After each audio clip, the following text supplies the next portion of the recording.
दोस्तों, बिहार में एक तहसील के अंदर एक नौजवान लड़का घंटों से बैठा हुआ रोए जा रहा था।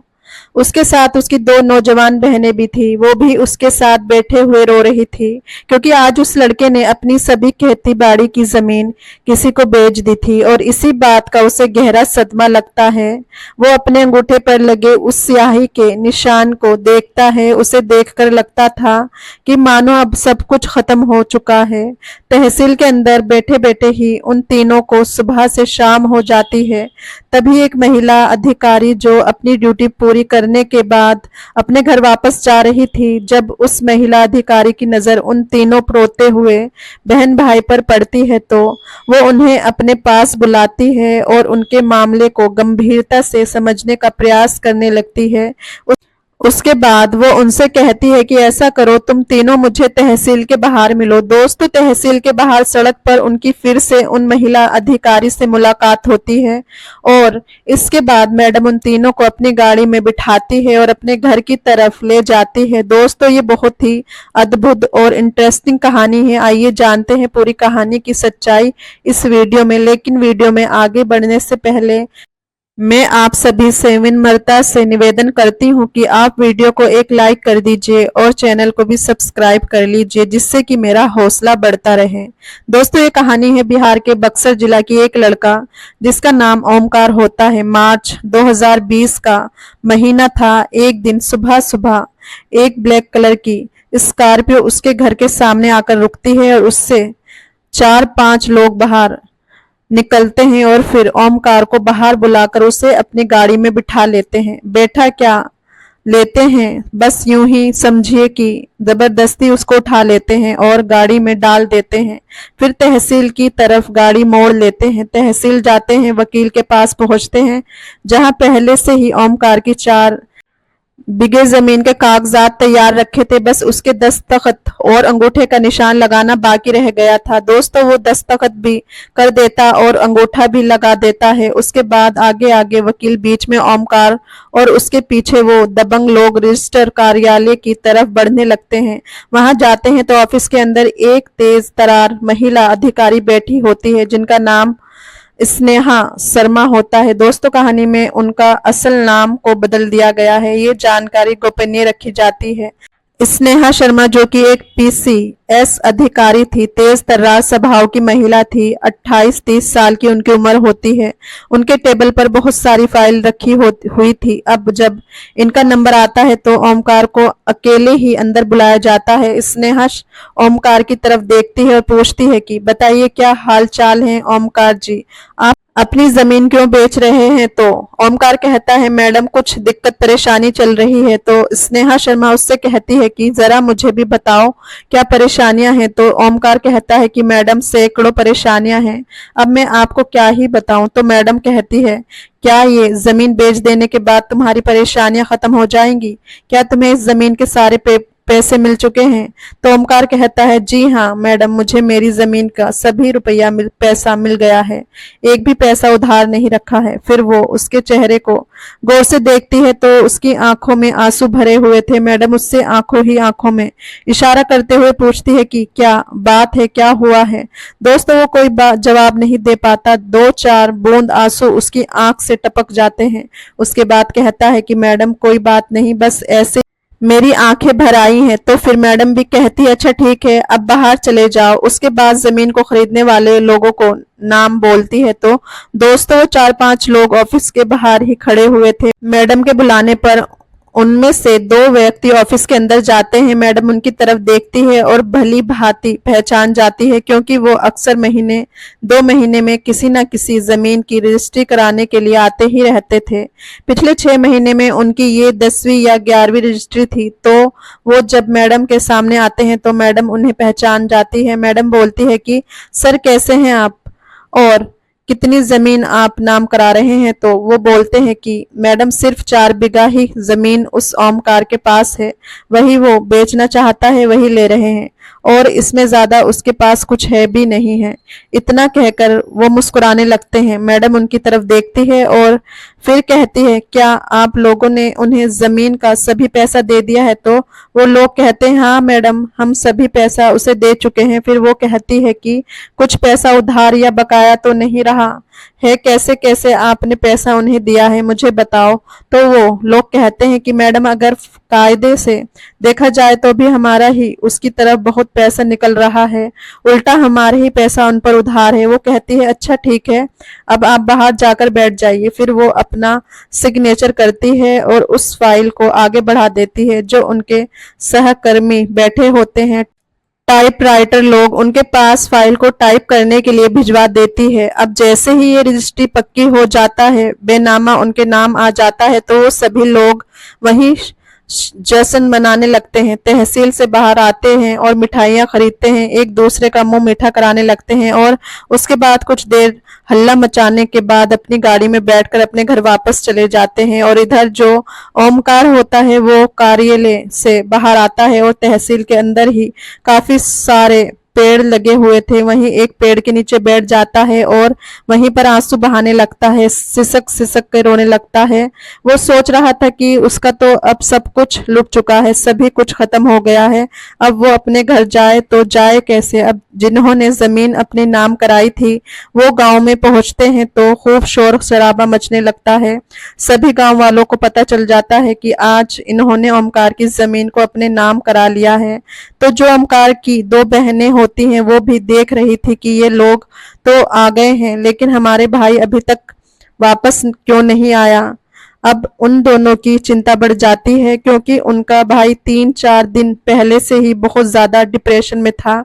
उसकी बहनों को जब पता चला था कि ये हमारे भाई की जमीन अपने नाम करवाने के लिए ले जा रहे हैं, तो वो दोनों भी भाई के साथ जाना चाहती थी, लेकिन वो उसे गाड़ी में डाल कर ले गए और वो दोनों वहीं रह जाती हैं। अब उन्हें अपने भाई की टेंशन ज्यादा ही होने लगती है, तो वो गांव से बाहर जाती हैं और एक टेम्पो या रिक्शा पकड़कर तहसील पहुंच जाती हैं। ओमकार पेड़ के नीचे वैसे ही बैठा हुआ कुछ सोच रहा था। ये दोनों अपने भाई को देखती हैं और उसके पास जाकर उसे भैया कहकर पुकारती हैं, तो ओमकार अपनी बहनों को देखकर फूट फूट कर रोने लगता है। वो दोनों भी उसके पास बैठ जाती हैं, उसे दिलासा देती हैं, चुप कराती हैं, लेकिन उसकी ये हालात देखकर उन दोनों बहनों की आंखों में भी आंसू आ जाते हैं। वो भी फपक फपक कर रोने लगती हैं। दोस्तों, शाम तो हो ही चुकी थी।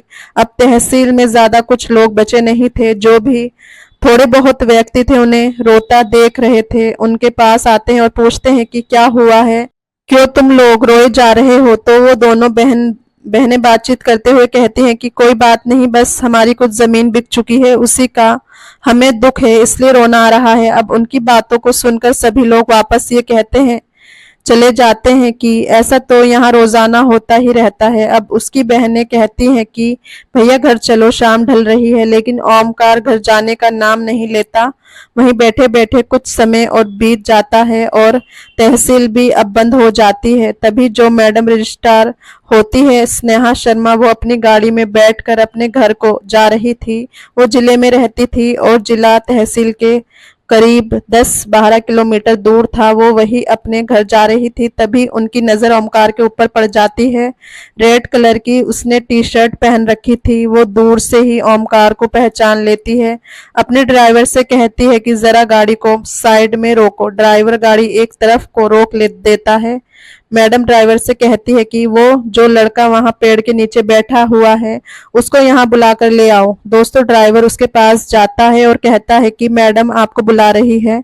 दोस्तों, वो ड्राइवर के पीछे पीछे और उसकी दोनों बहनें भी मैडम के पास पहुंच जाते हैं। तो मैडम पूछती है कि क्या बात है ओमकार, तुम जमीन को बेचने के बाद अब रो क्यों रहे हो, क्या हुआ है, क्या तुम्हारे साथ कोई जबरदस्ती या बेईमानी हुई है क्या। तो वो लड़कियां बोल पड़ती है कि हाँ मैडम, हमारे भाई से जो जमीन लिखवाई गई है वो जबरदस्ती डरा धमकाकर लिखवाई गई है। तो मैडम कहती है अच्छा ठीक है, तुम तीनों मुझे तहसील के बाहर आकर मिलो, मैं बाहर ही रुकती हूँ। दोस्तों वो अपने ड्राइवर से कहती है कि गाड़ी को तहसील के बाहर आधा किलोमीटर दूर लाकर रोक देना। ड्राइवर ऐसा ही करता है। उसके बाद ये तीनों भी पैदल पैदल 10 मिनट के बाद गाड़ी के पास आ जाते हैं। फिर मैडम खिड़की खोलकर कहती है कि तीनों गाड़ी में बैठ जाओ। दोस्तों ओमकार ड्राइवर के बराबर में और उसकी दोनों बहनें पीछे मैडम के बराबर में बैठ जाती हैं और उसके बाद स्नेहा मैडम उन्हें अपने घर अपने आवास पर ले जाती है। घर पहुंचने के बाद उन्हें हॉल में बिठा दिया जाता है। स्नेहा मैडम अपने रूम में चली जाती है और कुछ देर बाद फ्रेश होकर चेंज करके बाहर आती है और हॉल में ही उनके साथ बैठती है। तब तक चाय नाश्ता भी आ जाता है। फिर उसके बाद मैडम उन्हें चाय नाश्ता कराती है और खुद भी उनके साथ ही चाय नाश्ता करती है। फिर स्नेहा मैडम उनसे पूछती है कि हाँ तो अब बताओ क्या मामला हुआ है, शुरू से आखिर तक मुझे एक एक बात बेझिझक बताओ, किसी से डरने की जरूरत नहीं है। लेकिन ओमकार कुछ बोल नहीं पाता, लेकिन उसकी एक बहन बोलती है कि मैडम जो जमीन उन्होंने हमसे लिखवाई है वो इस तरह से लिखवाई है कि वो कहते थे कि हमसे किसी जमाने में तुम्हारे बाप ने पैसे लिए थे, कहते हैं कि 10 साल पहले पैसे दिए थे। अब तो पापा को भी मरे हुए 3 साल हो चुके हैं। उनके मरने के बाद ये हमारे भाई को डराने धमकाने लगे और पैसे मांगते हैं। बोलते हैं अभी दे देगा तो सिर्फ जमीन से ही कर्ज उतर जाएगा, नहीं तो तुम्हारा घर भी इसमें जाएगा और अगर और भी देर लगाओगे तो हम तेरी बहनों को भी यानी हमें भी उल्टी सीधी बातें बोलते थे। इतना कहकर वो लड़की भी रोने लगती है। मैडम कहती है कि तुम्हारे पिताजी ने उनसे कितने पैसे लिए थे? तो ओमकार कहता है कि मैडम हमें कुछ मालूम नहीं, लेकिन वो लोग बताते हैं कि 10 साल पहले 2 लाख रुपए लिया था 8% के ब्याज पर, तो वो ब्याज का जोड़कर ही 20-22 लाख रुपए बता रहे थे और इसी वजह से उन्होंने हमारी जमीन हड़प ली और मुझे भी मजबूरन उनको ये जमीन देनी पड़ी। तो मैडम कहती है कि तुमने जमीन उनके नाम करने के बाद पैसे नहीं लिया है क्या? तो ओमकार कहता है कि नहीं मैडम, उन्होंने कोई पैसा नहीं दिया। कहते हैं कि जितना पैसा हमारा तेरे सिर है उससे आधी कीमत भी तेरी इस जमीन की नहीं है। पैसा तो क्या ही देते वो मुझे अपनी बहनों की चिंता थी तो मैंने वो जमीन उन्हीं के नाम कर दी। हमारा इस दुनिया में कोई और नहीं है, सिर्फ मैं ही इनका सहारा हूँ। हम 3 ही लोग हैं और वैसे भी उन लोगों का कोई क्या ही बिगाड़ सकता है। उनकी जो मर्जी होती है वो वही करते हैं। पूरे गांव में किसी की हिम्मत नहीं कि उन्हें रोक टोक करे या उनके आड़े आए। उसे जिसकी भी पसंद आ जाती है उस जमीन को वो किसी न किसी तरह से हासिल कर ही लेता है। फिर जो रजिस्ट्रार मैडम कहती है अच्छा ठीक है अब तुम लोग शांत हो जाओ। वो उन्हें गाड़ी में बिठाती है और अपने आवास से थोड़ी दूर एक एसडीएम अधिकारी का आवास होता है उनके पास वहीं लेकर जाती है। एसडीएम भी एक महिला अधिकारी होती है। स्नेहा शर्मा उनसे मिलती है, बातचीत करती है। ये तीनों भाई बहन भी मैडम के साथ होते हैं। तो स्नेहा मैडम एसडीएम अधिकारी को सारी जानकारी देते हुए कहती है कि देखिए मैडम, इस तरह से ये हाल हो चुका है, अब तो बिल्कुल हद पार हो चुकी है। इनकी भी जमीनें गैर कानूनी तरीके से हड़प ली गई हैं। इनकी जमीन भी उन्हीं दबंगों ने लिखवाई है। दोस्तों उस तहसील में जब से स्नेहा शर्मा की पोस्टिंग हुई थी तो सिर्फ 6 महीने में ही उस आदमी की ये 11वीं रजिस्ट्री थी और इससे पहले भी उसने इसी तरह से कई लोगों की जमीन अपने नाम करा रखी थी। करीब 100-150 बीघे जमीन वो हड़प कर बैठा था। इसमें वो 4-5 लोग पार्टनर थे और इसी तरह से अपने अपने इलाकों में लोगों की जमीन हड़प लेते थे, लेकिन इस पर किसी ने कोई गौर नहीं किया। मगर जब से स्नेहा शर्मा आई थी तो उन्होंने इस बात पर गौर किया और अपने से बड़े अधिकारियों से भी उनकी शिकायत की थी, लेकिन किसी ने कोई एक्शन नहीं लिया। मैडम चाहती थी ये जो जमीन खरीदता है इसी की जांच पड़ताल होनी चाहिए, लेकिन कोई खास ध्यान नहीं देता था। लेकिन जब से ये महिला एसडीएम यहाँ पोस्टिंग लेती है तो स्नेहा मैडम इनसे बताती है तो एसडीएम मैडम भी कहती है कि हाँ ये तो बहुत गलत और अवैध रूप से प्रॉपर्टी डील हो रही है। तो एसडीएम अधिकारी ने स्नेहा मैडम से कह रखा था कि कोई भी इनके खिलाफ सबूत मिलता है, कोई भी ठोस पक्का सबूत मिलेगा तो मुझे बताना, ताकि मैं इसे तुरंत सलाखों के पीछे करा सकूं और इन सब के ऊपर कार्रवाई की जा सके। और जब जमीन लिखवाते समय वो दोनों आदमी घमंड के साथ मैडम से बात कर रहे थे और मैडम ने ओमकार को रोते हुए देखा था तो तभी स्नेहा मैडम को शक हो गया था कि हो ना हो इस मामले में कोई बड़ी हेरा फेरी है, और उन्होंने तो ओमकार का नंबर भी अपनी डायरी में नोट कर लिया था कि रात को फुर्सत से उससे इस बारे में बात करेगी। लेकिन जब उसको तहसील में ही पेड़ के नीचे रोता हुआ देखा तो उसको अपने पास बुला लिया और एसडीएम मैडम के पास ले आई थी। अब एसडीएम मैडम हेरा फेरी की कहानी सुनती है तो मैडम कहती है कि अगर ये लोग गवाही देने के लिए तैयार हैं तो फौरन उनके खिलाफ एफआईआर दर्ज कराओ। धमकियां देने का, जबरदस्ती जमीन हड़पने का और गैर कानूनी तरीके से पैसा ब्याज पर चलाने का। लेकिन मैडम की ये बात सुनकर ओमकार डर जाता है, बोलता है कि मैडम हमें कुछ नहीं कराना है, भले ही मेरी जमीनें मुझसे छीन ली गई हैं और मुझे भी चाहे कुछ भी हो जाए, लेकिन मुझे मेरी बहनों की बहुत चिंता है। अगर इन्हें वो लोग कुछ भी नुकसान पहुंचाएंगे तो मैं क्या ही कर पाऊंगा। तो एसडीएम मैडम कहती है अब तुम हमारे सामने बैठे हो, तुम्हें जरा भी डरने की जरूरत नहीं है। ये सिर्फ तुम्हारी ही बहनें नहीं बल्कि ये समझो हमारी भी बहनें हैं, डरने वाली कोई बात नहीं है। किसी भी बात की चिंता मत करो, हम तुम्हारे साथ हैं। तुम इन दोनों को यही छोड़ दो। शहर में बहुत सारी सरकारी योजनाएं चल रही हैं, सिलाई कढ़ाई करने की भी चल रही हैं। मैं इनको ट्रेनिंग पर भेज सकती हूँ, यही इनके रहने का बंदोबस्त करा दूंगी। वैसे ये क्या काम करती हैं और कितना पढ़ी लिखी हैं? तो ओमकार कहता है ये दोनों कक्षा 10 तक पढ़ी हुई हैं। फिर एसडीएम साहिबा और रजिस्ट्रार मैडम कहती है कि तुम किसी भी बात की जरा भी चिंता मत करो, मैं इनका यही दाखिला करा दूंगी। तभी वो किसी व्यक्ति से फोन पर बात करती है।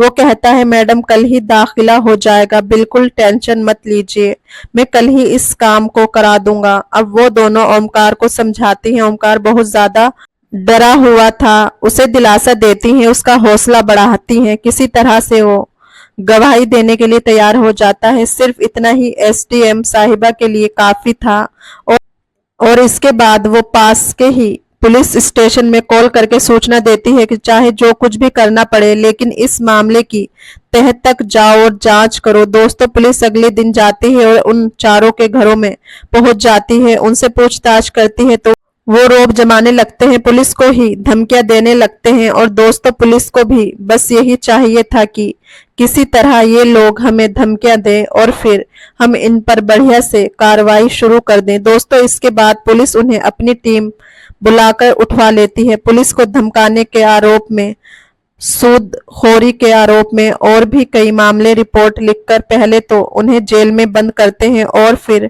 बाद में जांच भी शुरू कर देते हैं। उनके जेल में पहुंचते ही सैकड़ों लोग चैन की सांस लेते हैं।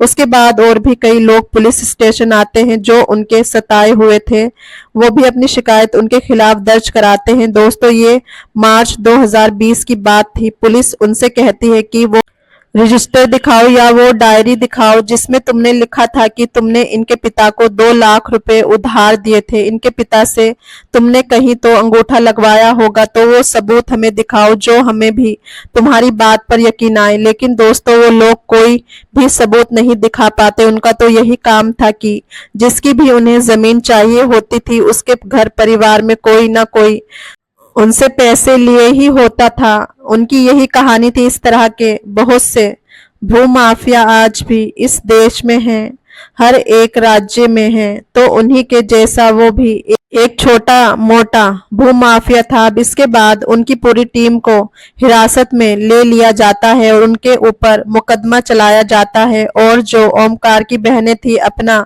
6 महीने का कोर्स करने के बाद वही शहर में ही एक कंपनी में काम पर लग जाती हैं और अपनी लाइफ सेट कर लेती हैं। और जिस तरह से ये रजिस्ट्री हुई थी, डरा धमका करके उनके खिलाफ मुकदमा चल ही रहा है।